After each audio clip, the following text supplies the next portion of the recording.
کل سمجھ لیا اور آخرت کا انکار کیا اور جھٹلایا، لیکن دین اسلام نے یہ تعلیم دی کہ یہ دنیا جو ہے یہ دارالعمل ہے، اور اس دنیا میں وقت گزار کر جب آدمی موت کی وادی میں سے گزر کر آخرت کی طرف روانہ ہوتا ہے تو وہ دارالعمل سے دارالبقا کی طرف چلا جاتا ہے۔ دارالجزا بھی کہا گیا کہ وہ جہان جہاں اعمال کے حساب و کتاب کے بعد سزا اور جزا کا تصور ہے۔ پھر اسلام نے ایک اور عقیدہ واضح کیا جو آج کی منزل میں گزرا کہ یہ دنیا کی زندگی جو ہے فانی زندگی ہے، اور آخرت کی زندگی جو ہے وہ باقی زندگی ہے۔ اسے دارالفنا کہتے ہیں اور آخرت کے جہان کو دارالبقا کہتے ہیں۔ تو دنیا کی زندگی اور آخرت کی زندگی کے احوال اور کیفیات جدا جدا ہیں۔ جس طرح بچہ ماں کے پیٹ میں ہوتا ہے تو وہاں کی زندگی کا نظام اور ہے، اور جب پیدا ہوتا ہے تو دنیا کی زندگی میں نظام اور ہے۔ جب موت کے بعد قبر میں آدمی دفن ہوتا ہے تو عالم برزخ میں چلا جاتا ہے، وہاں کا نظام اور ہے۔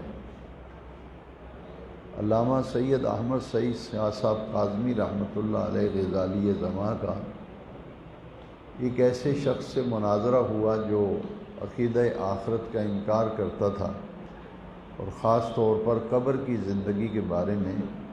وہ انکار کرتا تھا کہ قبر کی کوئی حقیقت نہیں، آدمی مر گیا ہے، بس قصہ کہانی ختم ہو گیا ہے۔ تو آپ مثال دے کے سمجھاتے تھے کہ ہر جہان کا نظام اور ہے۔ ماں کے پیٹ میں بچہ ہے، اس کا زندگی کا نظام اور ہے، پیدائش کے بعد اس کی زندگی کا نظام اور ہے، مرنے کے بعد جب قبر میں جائے گا تو نظام اور ہوگا، قیامت آئے گی تو پھر جسمانی طور پر زندہ کر کے اللہ کی بارگاہ میں لے جائے جائیں گے تو وہاں کا نظام اور ہوگا۔ اتفاق سے جب اس سے مناظرہ ہو رہا تھا، گفتگو ہو رہی تھی، تو میڈیکل اسٹور پہ تھے وہ ڈاکٹر صاحب تھے جن سے بات چیت چل رہی تھی، تو وہاں ایک اونٹنی کھڑی تھی اسٹور کے سامنے بازار میں جو حاملہ تھی۔ تو علامہ کاظمی صاحب نے اس سے سوال کیا کہ یہ تم اونٹنی دیکھ رہے ہو، تمہیں کچھ معلوم ہو رہا ہے کہ یہ اونٹنی حاملہ ہے؟ اس نے کہا ہاں، کہ اندازہ تو ہوتا ہے کہ یہ حاملہ ہے۔ تو فرمایا جو بچہ پیٹ میں، اونٹنی کے پیٹ میں جو بچہ ہے، اگر وہ زندہ ہے یا مردہ ہے؟ اس نے کہا کہ پیٹ کا ایک نظام ہے، تو پیٹ میں بچہ زندہ ہوتا ہے، تبھی تو پیدائش کے وقت سانس لیتا ہوا آتا ہے، اور اگر پیٹ کے اندر ہی اونٹنی کا بچہ مر جائے تو پیدائش کے وقت بھی مردہ پیدا ہوتا ہے۔ تو آپ نے فرمایا اس سے معلوم یہ ہوا کہ بچہ جو ہے ماں کے شکم میں ہو یا اونٹنی کے شکم میں بچہ ہو تو وہاں زندگی کا کوئی نظام ہے۔ جب وہ پیدا ہوتا ہے تو زندہ ہو کے پیدا ہوتا ہے، پیٹ میں بچہ مر جائے تو مردہ پیدا ہوتا ہے۔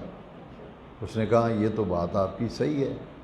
تو فرمایا پیٹ کی زندگی تو ثابت ہو گئی نا کہ اونٹ کی پیٹ میں بچہ ہے یا ماں کے شکم میں بچہ ہے، تو اس کی زندگی کے آپ قائل ہو گئے یا نہیں ہو گئے؟ اس نے کہا یہ تو ٹھیک ہے، پیدائش کے وقت بچہ ماں کے پیٹ میں مر جائے تو ڈاکٹر بتا دیتے ہیں کہ بچہ فوت ہو گیا ہے، زندہ نہیں ہے، حرکت نہیں کرتا، بچہ پیدا ہو تو وہ بتاتے ہیں زندہ ہے۔ آپ نے فرمایا اس اونٹنی کا پیٹ چاک کر کے اگر بچہ زندہ ہو تو اسے نکال لیا جائے، اسے باہر نکال لیا جائے، اور تھوڑی دیر کے بعد بچے کو باہر نکال کر پھر اندر رکھ کے پیٹ کو سی دیا جائے تو بچہ زندہ رہے گا یا مر جائے گا؟ اسے کہو تو مر جائے گا۔ فرمایا کیوں مرے گا؟ اس نے کہا جی وہ جب خلقت کے اعتبار سے اندر تھا تو نظام اور تھا، جب زندہ پیدا ہو گیا اب اس نے زبردستی اس کو اندر داخل کر کے سی دیا ہے تو اس کی تو موت واقع ہو جائے گی، کیونکہ وہ سسٹم اب ختم ہو گیا نظام۔ فرمایا ڈاکٹر صاحب آپ نے خود ہی مسئلہ حل کر دیا کہ یہاں کی زندگی کا نظام اور ہے، اور پیٹ میں جب بچہ ہوتا ہے تو وہاں کی زندگی کا نظام اور ہے۔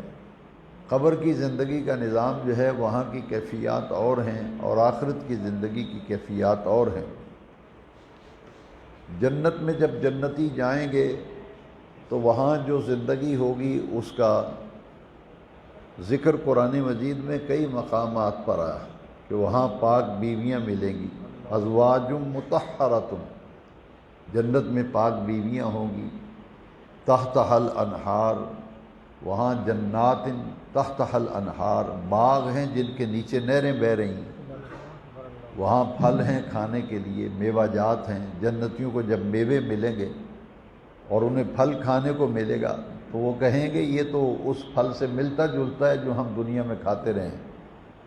تفسیروں میں لکھا ہے کہ شکل و صورت میں ملتا جلتا ہوگا، لیکن لذت اور اس کی جو حلاوت ہے وہ دنیا کے پھل سے مختلف ہوگی۔ پھر انہیں احساس ہوگا کہ یہ اللہ کریم کا جو نظام ہے جنت میں میوہ جات کا، وہاں چشمے جاری ہیں، وہاں نہریں جاری ہیں، باغات ہیں، وہاں کا نظام اور ہے۔ اسی طرح قبر جو ہے، حدیث شریف میں آتا ہے کہ القبر روضۃ من ریاض الجنہ، نیک آدمی کی قبر جو ہے وہ جنت کی کیاریوں میں سے کیاری بن جاتی ہے۔ او حفرۃ من حفر النیران، اور جو برا آدمی ہوتا ہے، باغی ہوتا ہے اللہ کے احکام کا، اس کی قبر دوزخ کے گڑھوں میں سے گڑھا بن جاتی ہے۔ تو فرمایا کہ یہ تین، عالم دنیا، عالم برزخ اور عالم آخرت، تینوں کا نظام الگ الگ ہے۔ عالم دنیا کا نظام اور ہے، عالم برزخ کا نظام اور ہے، اور عالم آخرت کا نظام اور ہے۔ اللہ کریم نے فرمایا تو آج کی منزل میں بھی گزرا کہ قیامت کے دن جب اپنی آنکھوں سے دیکھ لیں گے تو اپنے منہ میں انگلیاں ڈالیں گے، حسرت سے کہیں گے کہ کاش ہم دنیا میں سمجھ جاتے، ہم تو آخرت کو جھٹلایا کرتے تھے، لیکن یہ تو جو اللہ کے پیغمبر ہدایت لے کے آئے تھے وہ تو سچی ثابت ہو گئی۔ میدان معاشر میں ان کی آنکھیں کھل جائیں گی، وہ اپنی آنکھوں سے دیکھ لیں گے کہ یہ ہے وہ آخرت جسے ہم جھٹلایا کرتے تھے۔ تو اللہ تبارک و تعالیٰ نے اہل ایمان کی صفات میں سے ایک صفت کا یہ ذکر کیا، سورہ بقرہ کے آغاز میں بھی آیا، سورہ یاسین میں بھی ہے، سورہ رحمان میں بھی ہے، کہ یہ ایمان بالآخرت جو ہے اتنی قوی چیز ہے، جب اپنی آنکھوں سے مشاہدہ کر لے گا تو وہ کیا کہے گا؟ جو جھٹلانے والے ہیں وہ کہیں گے کاش ہم دنیا میں سمجھ جاتے، یہاں آ کے ہمیں پتہ چلا ہے کہ پیغمبر جو تعلیم لے کے آتے تھے وہ تو حقیقت تھی۔ لیکن جو اہل ایمان ہوں گے ان کی خوشی کی انتہا نہیں ہوگی، وہ میدان محشر میں بھی اپنے رب کا شکر ادا کریں گے کہ باری تعالیٰ تو نے ہمیں ہدایت دی تھی اور اس کا ذریعہ انبیاء کو بنایا تھا، تو ہم تیرا شکر ادا کرتے ہیں کہ دنیا میں بھی تیرے فرما بردار بن کے رہے اور تیرے نبیوں پر ایمان لاتے رہے، اور تیرے نبیوں نے ہی ہمیں آ کر عقیدہ آخرت دیا تھا، وَبِالْآخِرَةِ هُمْ يُوقِنُونَ، اور پیغمبر یہی تعلیم دیتے رہے کہ یہ دنیا کی زندگی دارالعمل ہے، آخرت کا جہان دارالجزا ہے، جیسا بیج بو گے یہاں قیامت کے دن وہی فصل کاٹو گے۔ اس کو قرآن مجید میں ارشاد فرمایا مَن يَعْمَلْ مِثْقَالَ ذَرَّةٍ خَيْرٍ يَرَهُ وَمَن يَعْمَلْ مِثْقَالَ ذَرَّةٍ شَرٍّ يَرَهُ۔ یہ آیت بڑی قابل غور ہے، جو آج کا مضمون ہے تراویح کی منزل کا، اس کا خلاصہ ہے، اس کو سمجھنے کے لیے اس آیت پہ غور کریں۔ لفظ بڑے پیارے، مَن يَعْمَلْ مِثْقَالَ ذَرَّةٍ، ذرہ برابر بھی کسی نے برائی کی ہوگی وہ بھی اس کے سامنے آ جائے گی، ذرہ برابر نیکی کی ہوگی وہ بھی اس کے سامنے آ جائے گی۔ اور پھر پچھلی منزل جو ہم نے سنی تھی اس میں آیا تھا کہ کتاب جو ہے نیک آدمیوں کا جو عمل نامہ ہے دائیں ہاتھ میں پکڑایا جائے گا، اور جو اللہ کے نافرمان ہوں گے ان کا جو عمل نامہ ہوگا وہ بائیں ہاتھ میں تھمایا جائے گا، اور انہیں جب عمل نامہ مل جائے گا تو قرآن مجید میں گزرا ان سے کہا جائے گا اقرا کتابک، یہ تیرا عمل نامہ ہے، یہ کتاب جو ہے تیرا عمل نامہ ہے، اقرا، اب اس کو پڑھ، اس میں کوئی غلط بات تو نہیں لکھی، جو کچھ تو کرتا رہا ہے وہی اس میں لکھا ہے، اقرا کتابک، یہ تمہارا عمل نامہ ہے، اس کو اب پڑھو تم۔ تو یہ جو وضو کے اندر میں نے ایک درس میں عرض کیا تھا، اللہم آتنی کتابا بیمینی، یا اللہ جب ہمیں حساب کتاب والا عمل نامہ جو ہمارا ہمیں ملے گا تو ہمارے دائیں ہاتھ میں تھا، وہ عمل نامہ ہمارے دائیں ہاتھ میں تھمانا، ہمارے عمل نیک ہوں گے تو اعمال نامہ دائیں ہاتھوں میں چھپایا جائے گا۔ اس سے مراد یہ ہے کہ ہمیں ایسی زندگی عطا فرما دے کہ تیری رضا والے عمل ہوں، تاکہ عمل نامہ جو ہے وہ ہمارے دائیں ہاتھ میں تھمایا جائے، نہ کہ بائیں ہاتھ میں تھمایا جائے۔ ولا من ورائے ظاہری، اور جو بہت زیادہ ہی نافرمان ہوں گے ان کا عمل نامہ جو پشت کے پیچھے سے پکڑایا جائے گا کہ یہ لو تمہاری کتاب ہے عمل نامہ۔ وَالدُّنْيَا مَزَرَةُ الْآخِرَہ، یہ حدیث شریف جو ہے اس میں بھی اسی عقیدے کو واضح کیا گیا کہ جیسا بیج بو گے قیامت کے دن ویسا پھل کاٹ لو گے۔ الدنیا مزرعۃ الآخرہ، مزرعہ کھیتی کو کہتے، کھیت جو ہوتا ہے جس میں بیج بویا جاتا ہے، تو فرمایا الدنیا مزرعۃ الآخرہ، دنیا جو ہے یہ آخرت کا کھیتی ہے، اور جو بیج یہاں بو گے وہی پھل تم قیامت کے دن دیکھ لو گے، اپنی آنکھوں سے مل جائے گا۔ بما کسبت ایدیکم کے لفظ جو منزل میں آتے ہیں بار بار، اس کا مطلب یہی ہے کہ جو کچھ تم آگے بھیجتے ہو، آگے بھیجنے کا مراد کیا ہے؟ میں نے مثال دے کے عرض کیا تھا، بینک میں پیسے جمع بندہ کراتا ہے ڈپازٹ، وہ سامنے آ جاتا ہے کہ آپ کی اتنی رقم جمع ہے، تو جو بما کسبت ایدیکم کہ جو کچھ تم نیک عمل کر کے آگے بھیجتے ہو، قدمتا، جو آگے بھیجتے ہو عمل، جب تم پہنچو گے تو تم کہو گے وہی عمل ہے جو ہم نے دنیا میں کیے تھے اچھے، وہ ہمارے آنے سے پہلے اللہ کی بارگاہ میں پہنچ گئے، انہیں کہا جائے گا یہی ہے تمہارا وہ عمل ہے دنیا میں جو تم نے اللہ کو راضی کرنے کے لیے کیے تھے۔ تو جو کسی نے یہاں کمائی کی ہوگی وہ اس کے سامنے آ جائے گا، نیک کمائی کرنے والوں کی نیکی سامنے آ جائے گی، برائی کمانے والوں کی برائی سامنے آ جائے گی۔ تو عقیدہ آخرت کو جو ہے وہ کفار جھٹلایا کرتے تھے، تکذیب کرتے تھے کہ یہ ایسے ڈھونگ بنایا ہوا ہے، کوئی قیامت نہیں، کوئی آخرت نہیں۔ سورہ یاسین شریف میں بھی واضح کیا گیا کہ وہ تو اذا اراد شیئا یقول لہ کن فیکون، اور وہی ہڈیوں کو جو پہلے بناتا ہے، تخلیق کرتا ہے، وہی دوبارہ زندہ فرمائے گا نا۔ لہٰذا اللہ تعالیٰ کا تو یہ ہے اذا اراد شیئا ان یقول لہ کن فیکون، وہ تو کن فرماتا ہے کہ ہو جا، وہ چیز وجود میں آ جاتی ہے۔ تو یہ اللہ تعالیٰ کا ہم شکر ادا کرتے ہیں کہ ہماری یہ نمازیں، ہمارے یہ روزے، ہمارے نیک عمل اسی بنیاد پر ہیں، اسی بنیاد پر ہیں کہ یہ دنیا جو ہے یہ کل نہیں ہے، آخرت کا جہان جو ہے وہ ہمیشہ رہنے والا ہے، یہ تو فانی ہے۔ آج یہاں جو ہم نیک عمل کریں گے وہ قیامت کے دن ہمارے سامنے آ جائیں گے، جیسا کہ حضور نے ارشاد فرمایا اذا مات الانسان انقطع الاعمال، جب آدمی فوت ہوتا ہے تو اس کے اعمال کا سلسلہ منقطع ہو جاتا ہے، یعنی اس کا دارالعمل تو ختم ہو گیا نا، اب کوئی عمل تو وہ کر نہیں سکتا۔ لیکن فرمایا 3 آدمی ایسے ہیں کہ وہ مر بھی جائیں تو ان کے عمل کا سلسلہ ختم نہیں ہوتا، منقطع نہیں ہوتا۔ وہ 3 آدمیوں کا جو عمل ہے اس کا فائدہ ان کو برابر قبر میں ملتا رہے گا۔ ان میں پہلا شخص فرمایا علم ینتفع بہ، کسی کے علم سے اگر دوسرے لوگوں نے فائدہ اٹھایا ہے، علم آپ کا ہے اور آپ کے علم سے دوسرے لوگ فائدہ اٹھا رہے ہیں، تو آپ کے علم سے جتنے لوگ فائدہ اٹھائیں گے ان کو قبر میں برابر ثواب ملتا رہے گا۔ فائدہ لوگوں نے اٹھایا ہے اس کا ثواب آپ کو ملے گا، کیونکہ علم آپ کا تھا، آپ نے تعلیم دی تھی، آپ نے دین سمجھایا تھا، آپ نے پڑھایا تھا، تو جس کو پڑھایا ہوگا، سکھایا ہوگا، بتایا ہوگا، تو جب بتانے والا دنیا سے چلا جائے گا تو جس کو بتایا ہے وہ ان کے لیے صدقہ جاریہ بن جائیں گے، اور ان کا ثواب جو ہے وہ لگاتار قبر کے اندر پہنچتا رہے گا۔ دوسرا میرے آقا کریم نے فرمایا او صدقۃ جاریۃ،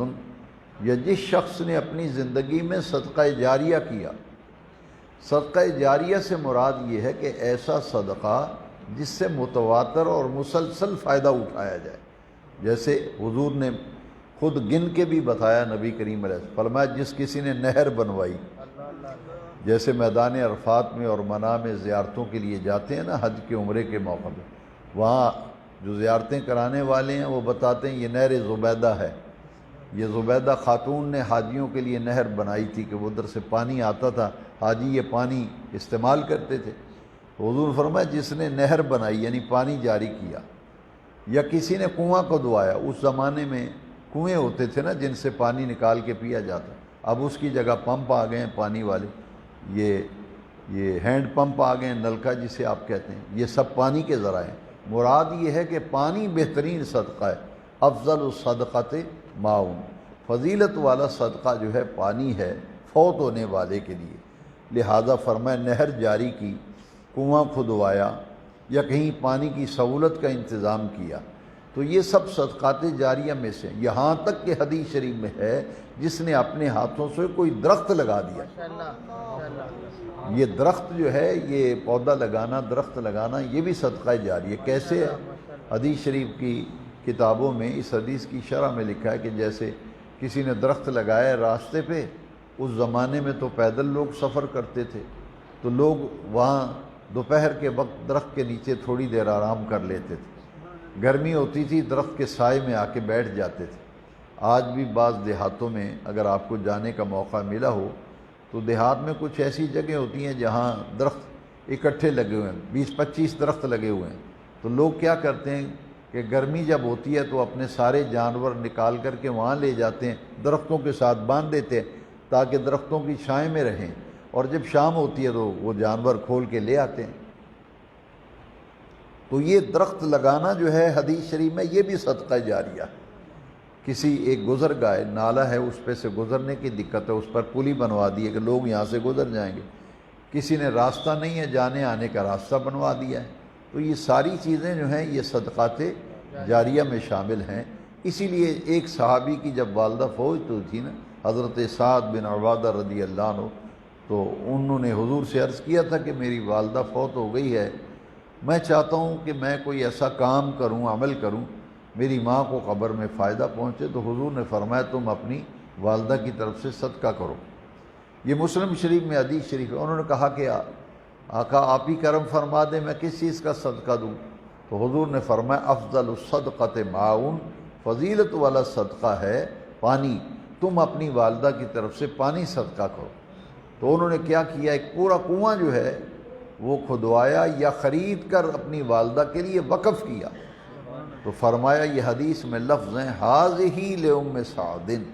فرمایا یہ کنواں سعد کی ماں کے نام پر وقف ہے، جب تک لوگ پانی پیتے رہیں گے ان کو قبر میں ثواب پہنچتا رہے گا۔ تو حضور نے فرمایا یہ دار العمل ہے دنیا، آخرت کا جہان دار الجزا ہے۔ صدقہ جاریہ یہاں کیا تھا، مرنے کے بعد اس کا فائدہ قبر میں پہنچ رہا ہے۔ تیسرا حضور نے فرمایا ولد صالح یدعو لہ، یہ ولد کا لفظ جو ہے یہ دونوں پہ بولا جاتا ہے، بیٹی ہو یا بیٹا دونوں پہ بولا جاتا ہے عربی میں، کہ اولاد نیک چھوڑ گیا۔ اس سے مراد یہ ہے کہ پیچھے اولاد نیک چھوڑ گیا، بچوں کو نمازی بنایا ہے، قرآن سکھایا ہے، کم از کم باپ ماں دنیا سے جائیں تو ہاتھ اٹھا کر مغفرت کی دعا تو کریں۔ ولد صالح یہ لفظ ہیں یدعو لہو، وہ نیک اولاد جو چھوڑی ہے وہ ہاتھ اٹھا کر ماں باپ کی بخشش کی دعا کریں۔ لیکن آج تو معاملہ الٹ ہو گیا، فاتحہ پڑھنے جائیں تو کہتے ہیں نہیں جی دعا نہیں مانگنی، اسی دعا کدی نہیں مانگی، ہاتھ کھڑے کر کے کہتے ہیں نا جی نا، بس بندہ چلا گیا جنازہ پڑھ کے دفنا چھڑے، اسی دعا نہیں مانگ دے، کوئی لوڑ نہیں دعا کر۔ تو حضور تو فرماتے ہیں ولد صالح یدعو لہ، ایسی اولاد دنیا میں چھوڑ جائے جو یدعو لہ، ان کے جانے کے بعد ہاتھ اٹھا کر ان کی بخشش کی دعا کریں۔ یہ تو نماز کے اندر بھی یہی دعا پڑھتے ہیں نا، ربنا اغفر لی ولوالدی وللمؤمنین یوم یقوم الحساب۔ تو معلوم یہ ہوا کہ تین چیزیں معلوم ہوئیں، ایک علم نافع، صدقہ جاریہ، نیک اولاد۔ یا ایک نقطہ سمجھ لیں کہ نیک اولاد اگر چھوڑ کر بندہ فوت ہو جائے، وہ ماں باپ کے لیے دعا نہ بھی کریں تو پھر بھی ان کی نیکیوں کا ثواب ان کو قبر میں ملتا رہتا ہے۔ کیوں؟ الدال علی خیرہ، کہ جو کسی کو نیکی اور بھلائی کے کام پہ لگا دیتا ہے، کفائلہ، وہ ایسے ہوتا ہے جیسے اس نے خود نیک کام کیا ہے۔ کسی کو نمازی بنایا ہے تو مرنے کے بعد جس نے نمازی بنایا ہے، جس کو نمازی بنایا تھا، اس کا ثواب اس کو ملتا رہے گا۔ اولاد کو قرآن شریف پڑھایا ہے، نمازی بنایا، اولاد قرآن پڑھے گی، نمازیں پڑھے گی، وہ صدقہ جاریہ ماں باپ کے لیے بن جائے گا۔ تو یہ عرض کرنے کا مقصد یہ ہے کہ یہ دنیا کل نہیں ہے، یہ تو دنیا عارضی ہے، فانی ہے، دائمی اور ابدی زندگی جو ہے وہ آخرت کی زندگی ہے، جس کے لیے انبیاء کرام تشریف لاتے رہے اور اللہ کی مخلوق کو خدا سے وابستہ کرنے کے لیے پیغام دیتے رہے۔ تو آج کی تراویح میں بہت سا حصہ جو ہے اسی مضمون کا گزرا ہے، جس کا خلاصہ میں نے عرض کیا ہے۔ اللہ تبارک و تعالی ہمیں اس دنیا میں ایسے عمل کرنے، ایسے کام کرنے، ایسی نیکیاں کرنے کی توفیق عطا فرمائے جن کا فائدہ اور نفع مرنے کے بعد ہمیں قبر میں بھی پہنچتا رہے۔ الصلاۃ والسلام علیک یا سیدی یا رسول اللہ وعلی آلک واصحابک یا سیدی یا خاتم النبیین۔ الحمد للہ رب العالمین والصلاة والسلام علی حبیبہ الکریم۔ اللہم ربنا تقبل منا انک انت السمیع العلیم وتب علینا انک انت التواب الرحیم بحرمت سید الانبیاء والمرسلین وصلی اللہ تعالی علی حبیبہ سیدنا و مولانا محمد وعلی آلہ واصحابہ اجمعین برحمتک یا ارحم الراحمین۔